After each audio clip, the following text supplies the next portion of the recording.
lugar, de la definición de Estado. Afortunadamente para mí no ha llegado el panelista que va a tocar el tema del Estado, entonces no va a poder disputar si la definición está precisa y correcta o no. Pero para que podamos recordarlo, el Estado es un conjunto de instituciones y relaciones sociales respaldadas por un sistema legal, es el primero, con población y territorios determinados, y la supremacía sobre el control de la coerción física, de la fuerza. Luego viene el régimen. Es una mediación entre el Estado y la sociedad. Son las instituciones, las reglas y prácticas que regulan el acceso a las más altas posiciones del Estado. Luego viene el gobierno, que muchas veces tendemos a confundir lo que es el Estado, lo que es el régimen político y lo que es el gobierno.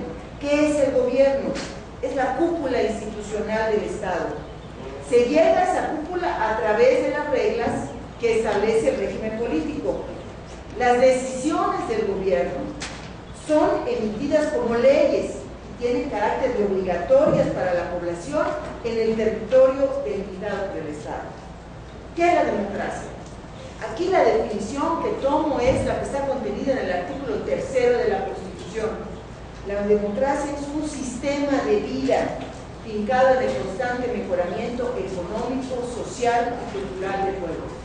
Me parece la definición más afortunada de democracia, porque también tendemos a confundir la democracia electoral con la democracia como un sistema de gobierno.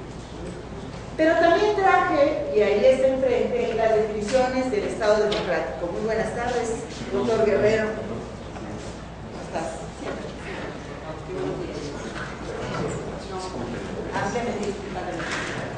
A ver, no pude aprovechar mucho la ausencia para seguir con mis definiciones y cuestionamientos.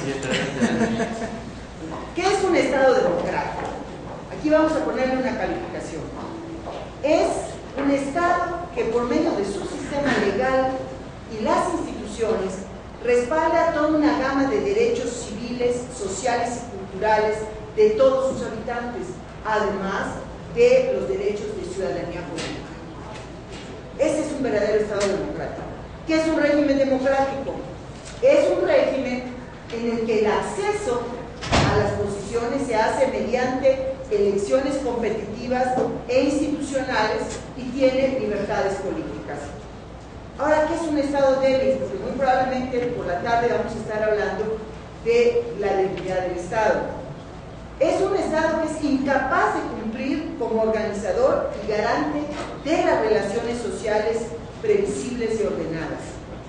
No puede decidir e instrumentar sus decisiones a pesar de que las considera necesarias o convenientes. Ahora, la que sigue. Traje el mapa curricular del diplomado solamente con un propósito, para que ustedes puedan recordar los distintos temas, para que podamos enfocarlos desde la perspectiva de la reforma del Estado. La reforma del Estado, pensémoslas como un gran contenedor de estos temas, porque todos ellos se desarrollan, se analizan y se viven en un Estado, el Estado mexicano, que tiene una serie de características y limitaciones, y un Estado que esperamos abundar en los argumentos y convencerlos de que es necesario reformar. Y mi propuesta va a ser que la reforma del Estado tiene que tener una perspectiva de género para que sea verdaderamente un Estado democrático. ¿Por qué la reforma del Estado? Estado débil, no voy a seguir abundando en los temas, tiene dificultades para instrumentar sus decisiones.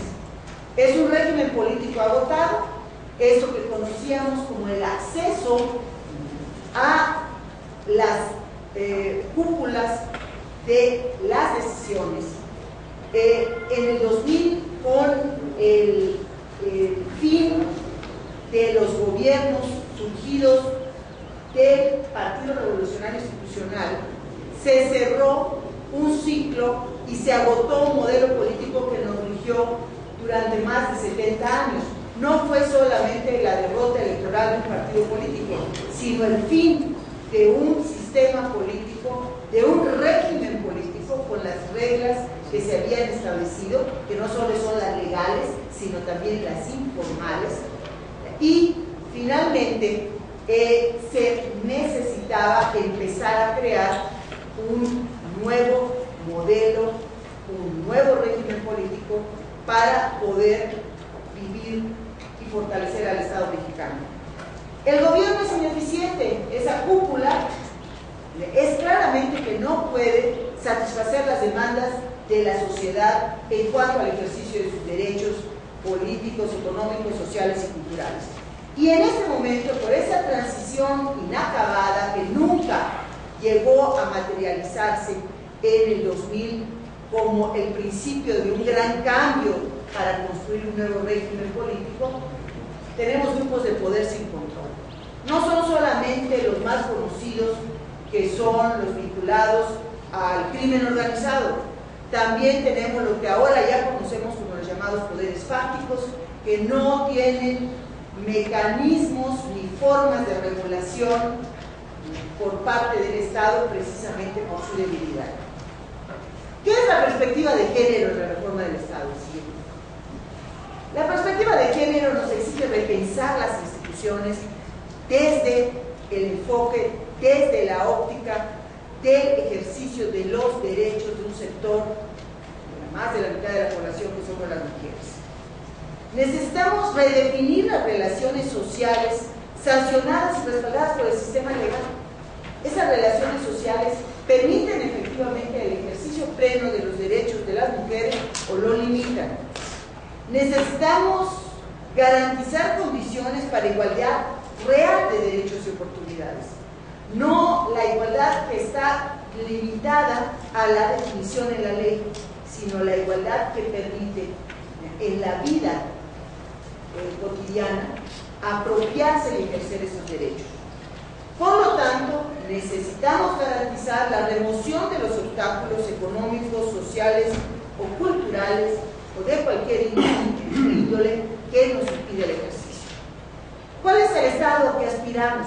Que decimos, necesitamos un Estado para reformarlo. Yo les propongo que lo pensemos en términos de un Estado que sea eficaz en su burocracia, que funcione, que tenga efectividad en su sistema legal, que las leyes existan para ser aplicadas, no solo como un referente documental, que tenga credibilidad como realizador del bienestar colectivo y que tenga condición de filtro adecuado al interés de la población, específicamente a las mujeres, y que sea promotor de la ciudadanía política y social. La democracia y la perspectiva de género en México. La ciudadanía política, que es la democracia electoral, no ha estado acompañada de una ciudadanía social y civil, precisamente porque los derechos civiles, los derechos sociales, que pueden o no estar expresados en normas, en leyes, en reglas, simple y llanamente por la brecha de género que existe, las mujeres no los pueden ejercer.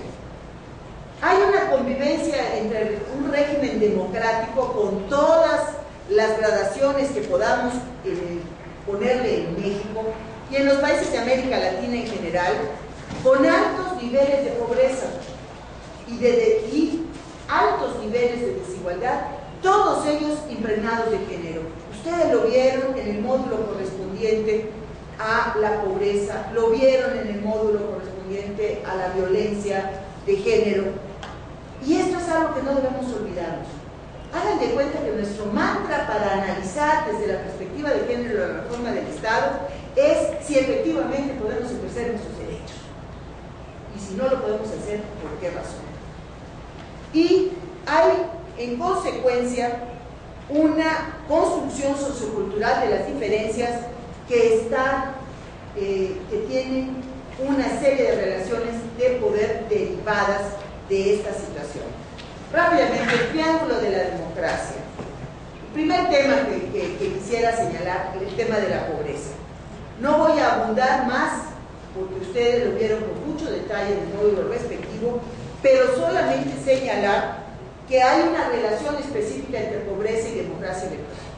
No podemos pensar que las pobres, los pobres, puedan efectivamente ejercer los derechos vinculados a la democracia electoral, desde el derecho al voto libre y secreto, las presiones producto de la pobreza, de la ignorancia, la susceptibilidad cuando son parte de los programas sociales para ser presa de la presión en función de quitarles los apoyos o la percepción de fragilidad si ejercen su derecho a opinar y a manifestarse políticamente en contra del gobierno municipal, estatal o federal.